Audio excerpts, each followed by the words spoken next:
Hello दोस्तों, आज हम क्वेश्चंस के थ्रू आपको थ्योरी समझाएंगे। ठीक है।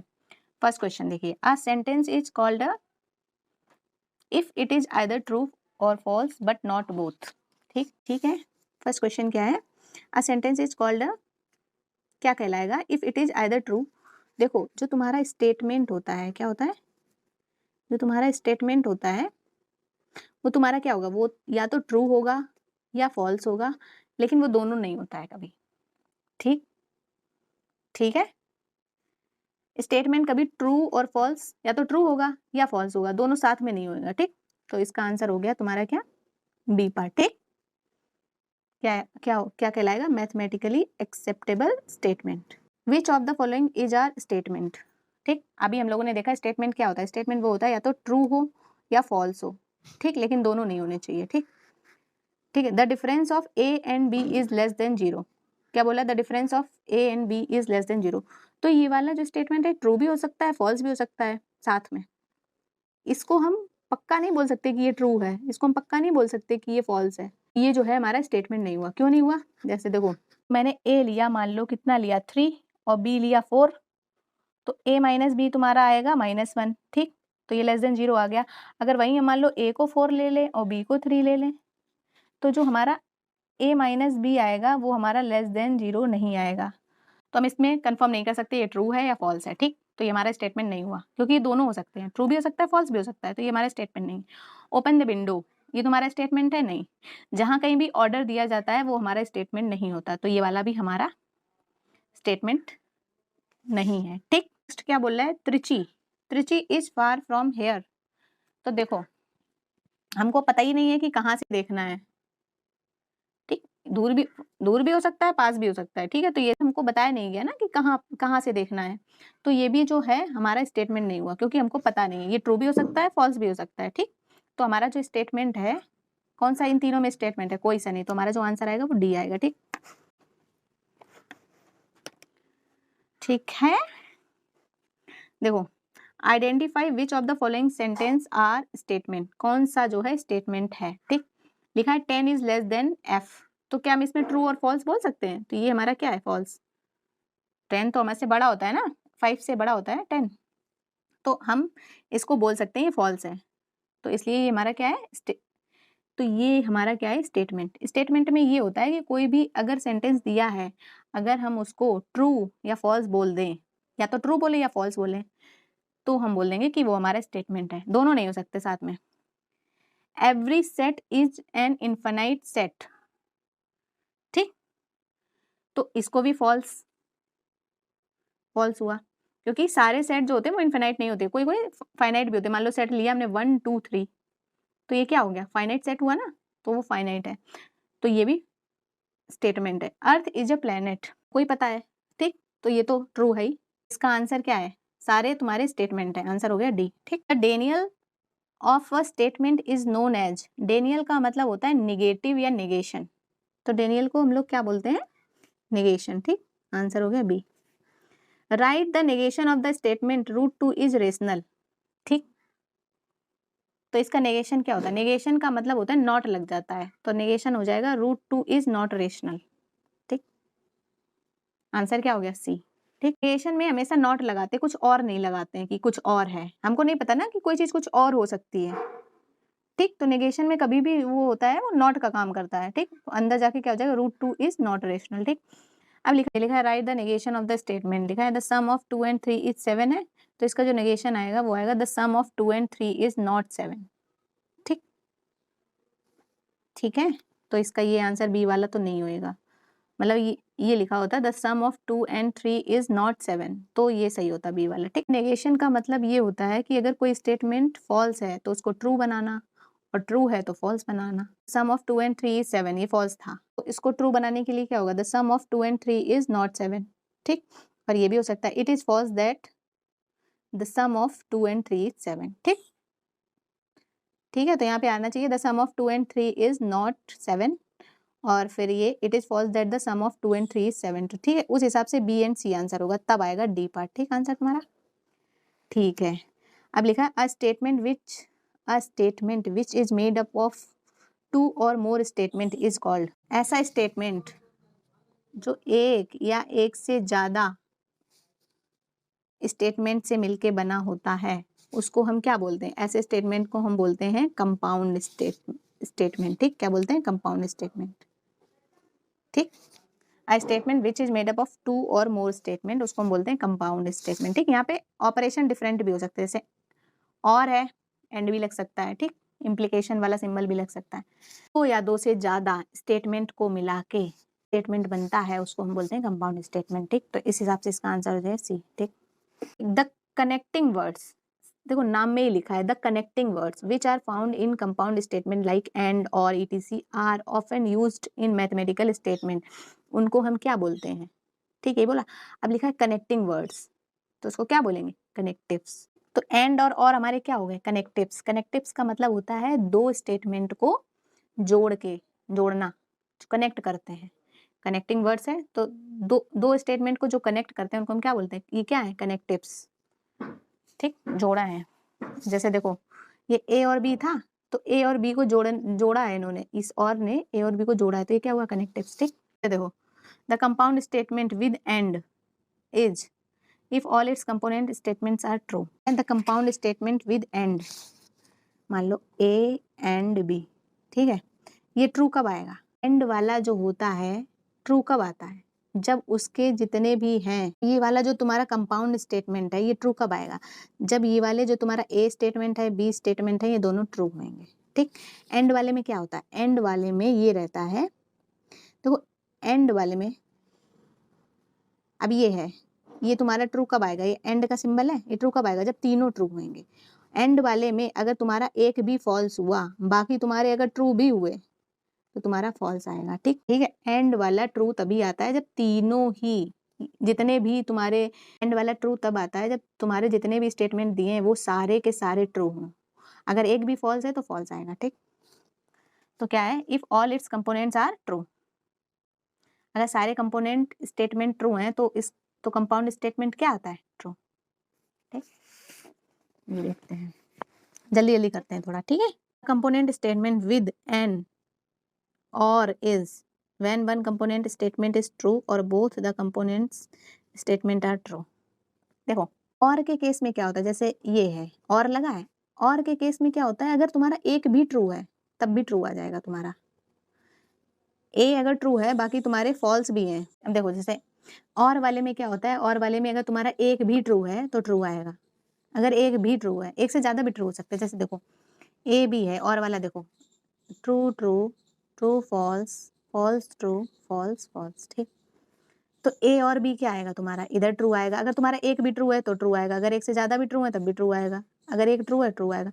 और फॉल्स सिर्फ एक ही केस में आता है जब सारे जो तुम्हारे स्टेटमेंट दिए हैं वो फॉल्स हो। ठीक, ठीक है, तो इसमें यही बोला गया component statement with an or is when one component statement is true, अगर एक कंपोनेंट ट्रू है या फिर both the component statement are true, अगर दोनों भी कंपोनेंट ट्रू हैं तो हमेशा क्या आएगा? ट्रू आएगा। अगर एक भी और में ट्रू हो गया तो वो ट्रू आता है, दोनों है तो आएगा ही आएगा ट्रू।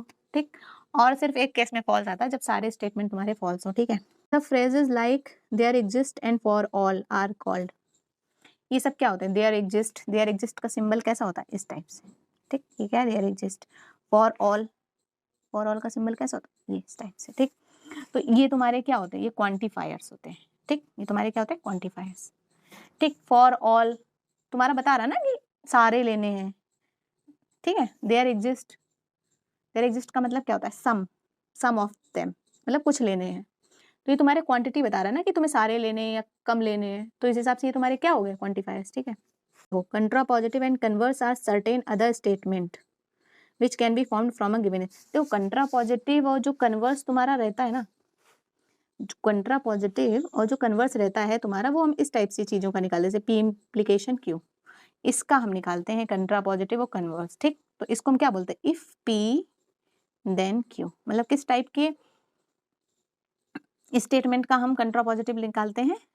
इस टाइप से, इफ एंड देन, तो बी पार्ट आएगा। ठीक, अब इसका थोड़ा सा थ्योरी बता देते हैं। जैसे देखो पी इम्प्लीकेशन क्यों दिया है। ठीक, अब तुमसे इसका बोला जाए कि क्या निकालना है? कंट्रा पॉजिटिव निकालना है। ठीक, तो कंट्रा पॉजिटिव इसका क्या हो जाएगा? इसका कंट्रा पॉजिटिव होगा Q, not Q, not P, not Q implication not P, ये तुम्हारा क्या आ गया, कंट्रा पॉजिटिव। ठीक, अब तुमसे बोला जाए कन्वर्स, कन्वर्स क्या होगा, कन्वर्स का मतलब इसको उल्टो करके लिख दो, इसका जो है उल्टा करके लिख दो, तो ये क्यू इम्प्लीकेशन पी, ये क्या हो गया तुम्हारा कन्वर्स। ठीक, ठीक है, ठीक।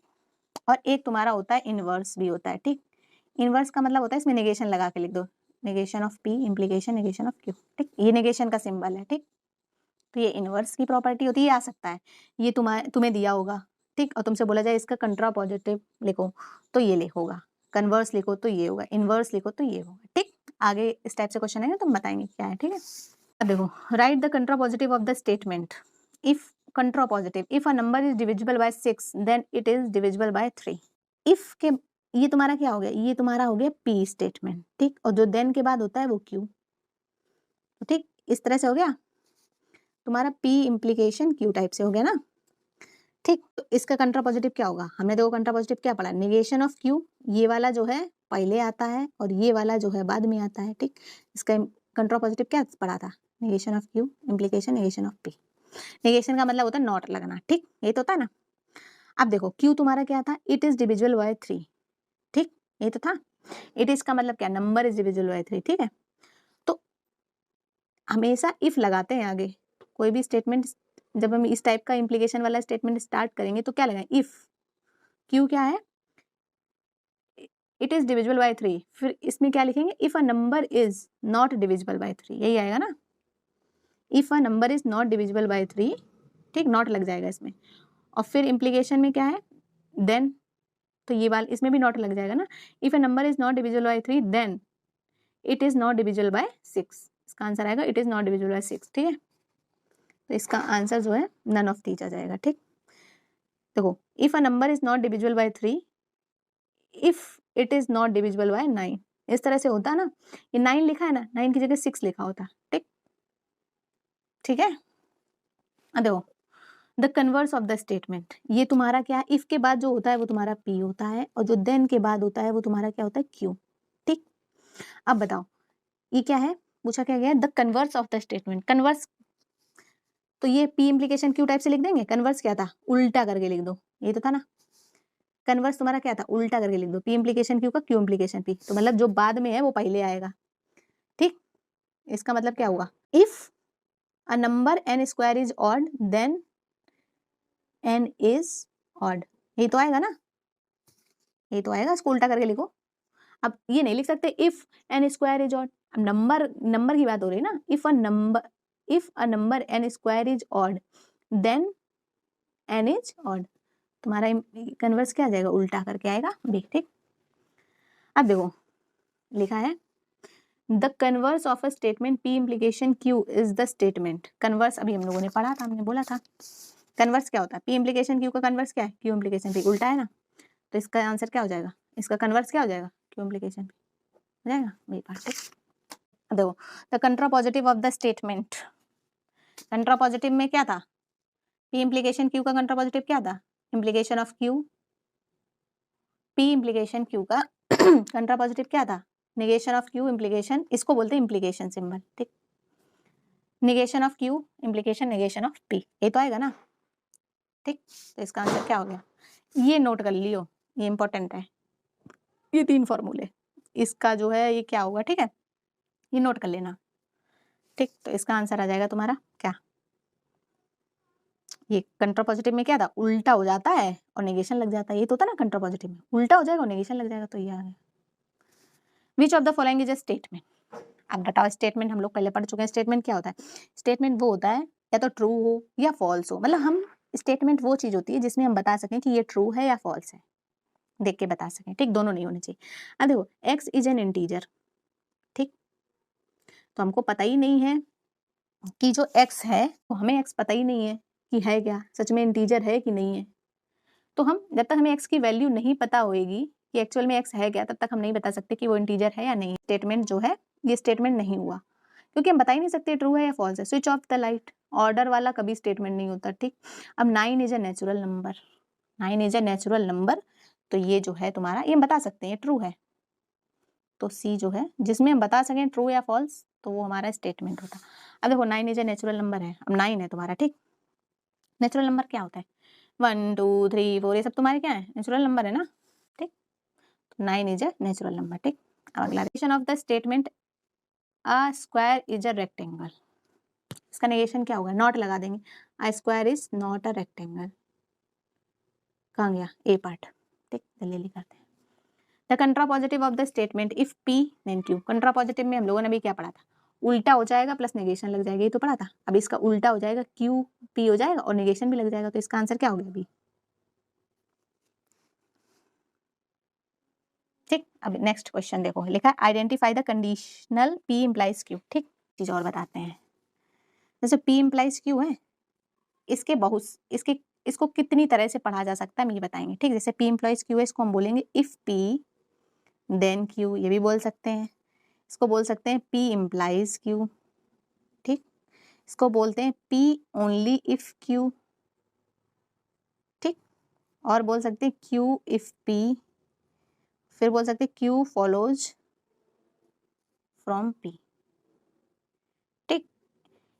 ये जो स्टेटमेंट है तुम्हारा, इसको पढ़ने के इतने तरीके हैं, या तो पढ़ो इफ पी देन क्यू, या पढ़ो पी इम्प्लाइज क्यू, ठीक, या P only if Q, Q if P, Q follows from P, ठीक। अब देखो इसमें से कौन सा वाला दिया गया है?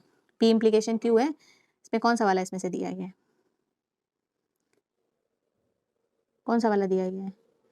पी, ये वाला दिया गया है P only if Q, answer आ गया ए पार्ट, ठीक। क्यू ओनली इफ पी नहीं होएगा, पी ओनली इफ क्यू होता है, तो इसको इस तरह से नहीं पढ़ते, ठीक।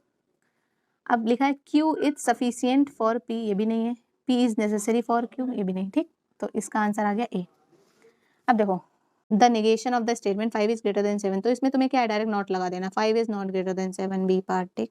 अब देखो the converse of the statement, क्या बोल रहा है? कन्वर्स, कन्वर्स का मतलब हम लोगों ने क्या पढ़ा था? कन्वर्स का मतलब होता है उल्टा हो जाता है लेकिन नेगेशन नहीं लगता। कंट्रापॉजिटिव में क्या उल्टा भी हो जाएगा प्लस नेगेशन भी लगेगा, ये तो पढ़ा था ना। If x implies by then ये, ठीक। तो इसमें उल्टा कर दो कन्वर्स में, लेकिन नेगेशन नहीं लगेगा, ठीक। अब देखो एक्स प्लस एन ये पहले आ जाएगा, और इफ लगाइए मतलब, ठीक है, ये वाला पहले आ जाएगा तुम्हारा, देखो है, और ये जो है बाद में आ जाएगा। देन ये वाला पहले आ जाएगा, ये पहले इसमें आया है, और ये जो है, ठीक। तो 22 का क्या हो गया? ए। ये नहीं होगा क्योंकि इसमें लेस देन लग गया, ठीक। तो ए पार्ट क्या है? If two statements P and Q are connected by or then the resulting compound statement P or Q is known as, ठीक है। जैसे देखो पी और क्यू लिखा है, तो इसको हम बोलते हैं, ये जो और लग गया ना, इसको डिसजंक्शन बोलते हैं। क्या बोलते हैं? डिसजंक्शन और, ठीक। तो इसको हम बोल देंगे, क्या बोल देंगे? Disjunction of P and Q. और का मतलब होता है डिसजंक्शन, ठीक है। और हो गया, ठीक है। अभी तुम्हारा एंड हो, एंड को वो क्या बोलते हैं? कंजंक्शन, कंजंक्शन, ठीक। एंड को बोलते हैं कंजंक्शन, ठीक। अब देखो तुम्हारा ये आंसर हुई में का और है ना, तो इसका आंसर क्या हो गया? बी, ठीक। अब देखो two compound statement A and B are said to be logically equivalent or simply equivalent if they, देखो कंपाउंड स्टेटमेंट का मतलब क्या होता है? दो या दो से ज्यादा उससे मिलके बना है स्टेटमेंट तुम्हारा, ठीक। अब देखो दो कंपाउंड स्टेटमेंट जो होते हैं वो लॉजिकली इक्विवेलेंट कब होते हैं? जब उनकी ट्रुथ टेबल जो एकदम सेम सेम हो। ट्रुथ टेबल सेम का मतलब क्या है? जो तुम्हारा ट्रुथ टेबल का जो लास्ट कॉलम है, जैसे मान लो ए और बी है, ठीक। ट्रू फॉल्स, फॉल्स ट्रू, ठीक। ट्रू ट्रू, फॉल्स फॉल्स, ऐसे लिया। तो जो हम दूसरी टेबल बनाएंगे ए और बी की, ठीक, तो उसमें भी इधर साइड तो ये यही लेंगे ना, इधर साइड यही वाला कॉम्बिनेशन लेंगे, टी एफ एफ टी ऐसे करके लेंगे, ठीक। तो दो कंपाउंड स्टेटमेंट जो है इक्विवेलेंट कब होते हैं? जो उनकी ट्रुथ टेबल जो है सेम हो एकदम, ठीक। अब इधर वाला लेफ्ट वाला पार्ट तो सेम होएगा ही, सो होएगा। ये जो तुम्हारा क्या है? लास्ट कॉलम है, ठीक। तो जो तुम्हारा ये तो सेम होएगा ही होएगा दोनों में, तो जो तुम्हारा लास्ट रो नहीं, जो तुम्हारा ये लास्ट कॉलम है वो क्या होना चाहिए? तुम्हारा आइडेंटिकल होना चाहिए। तो उस हिसाब से इसका आंसर हो गया बी, ठीक। पी, इसको देखो कैसे लिखते हैं, P or Q, P or Q को कैसे इसको खोलो, सेट में इस तरह से पढ़ा था, ठीक। उसी तरह से यहाँ पे भी होगा। इसको जब खोलेंगे तो यहाँ क्या होगा? नेगेशन इसको बोलते हैं, ठीक। नेगेशन ऑफ पी और है तो एंड हो जाएगा, ठीक। और इसमें भी ये नेगेशन लग जाएगा, ठीक। तो इसका आंसर क्या आ जाएगा? B part. Negation of a negation, अब देखो पी है, इसका नेगेशन लिया, फिर से नेगेशन ले लो तो क्या आ जाएगा? पी। ठीक, सेम उस तरह से है जो हमने सेट की आइडेंटिटीज तो सेट में पढ़ा था ना, नेगेशन के बारे में, एकदम वैसे ही है। ठीक, निगेश, तो इसका आंसर क्या हो गया? स्टेटमेंट इटसेल्फ, वही आ जाता ना, पी का नेगेशन लिया, फिर से नेगेशन लिया तो पी आ गया ना, स्टेटमेंट इटसेल्फ। ठीक, तो आंसर हो गया ए पार्ट। ठीक, if two statement of the form if P then Q such statement, इसको क्या बोलते हैं? इसको हम बोलते हैं इफ पी देन क्यू, इस टाइप से लिखेंगे ना, तो इस टाइप के हम बोलते हैं, इसको बोलते हैं लॉ ऑफ इम्प्लीकेशन या फिर बोलते हैं कंडीशनल स्टेटमेंट। तो बी पार्ट हो गया। ठीक, if P and Q are two statement then the compound statement ये एंड ये इज कॉल्ड, इसको बोलते हैं बाई कंडीशनल स्टेटमेंट। ठीक, बाई कंडीशनल स्टेटमेंट क्या होता है? देखो बाई कंडीशनल दोनों तरफ लगा है। ठीक, इसको बोलते हैं बाई कंडीशनल स्टेटमेंट। ठीक, तो इसका जो फॉर्मूला होता है इसको हम बोलते हैं P implies Q and Q implies P. ठीक, इसमें यही बोला गया, P implies Q and Q implies P जो है एंड लगा है तो वो क्या है? बाई कंडीशनल, तो वो हमारा क्या है? Biconditional statement. ठीक, a statement is said to be a last column of its truth table. अगर देखो लास्ट कॉलम में सभी में ट्रू ट्रू ट्रू ट्रू आ जाए तो इसको हम क्या बोलते हैं? टैटोलॉजी। क्या बोलते हैं? टैटोलॉजी। तो ऐसे स्टेटमेंट को हम क्या बोलेंगे? टैटोलॉजी। ठीक, तो ये वाला जो स्टेटमेंट होगा वो हमारा क्या हुआ? टैटोलॉजी।